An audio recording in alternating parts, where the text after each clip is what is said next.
He served in the military. He was a Dallas police officer, federal air marshal, and an author. But he came back home to Utah so he could serve and protect in Salt Lake City. Tonight in our Behind the Badge report, we meet Officer Jeffrey Denning. I wouldn't want to work for any other police agency within the whole state or the whole nation, frankly. I absolutely love it here.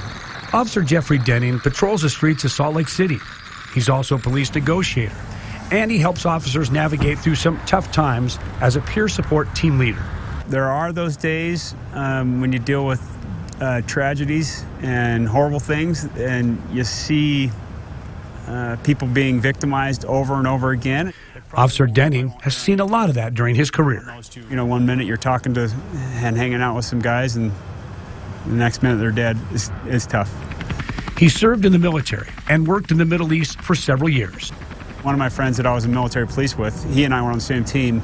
He died. He was hit by an IED and killed while I was in Iraq. Although tragic, he says dealing with loss and suffering has helped him to feel more empathy for the citizens that he serves and protects, like the night a Salt Lake City man lost his wife. So I just stayed with him until other family members could get there, which was hours. Denning also helped organize the SLCPD shooting team, which takes part in competitions. He says being a sharpshooter is important for police and something he learned when he dealt with a hostage situation early in his career. I remember thinking if I had to hold a ballistic shield and shoot with one hand, shoot a pistol with one hand, I need to be really good. I remember thinking at that point, okay, it's time to get serious about shooting and being good and skilled at what I do. Well, Officer Denning has worked in several places and served in several positions. After 2 decades, he says he just wanted to come back home to Utah.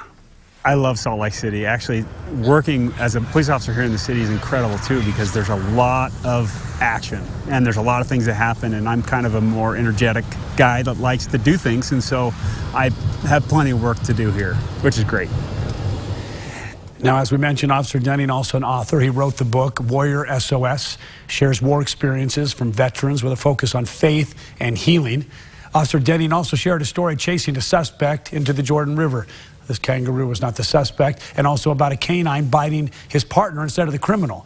Now, to hear that story, you can check out the bonus material and our online version of this story.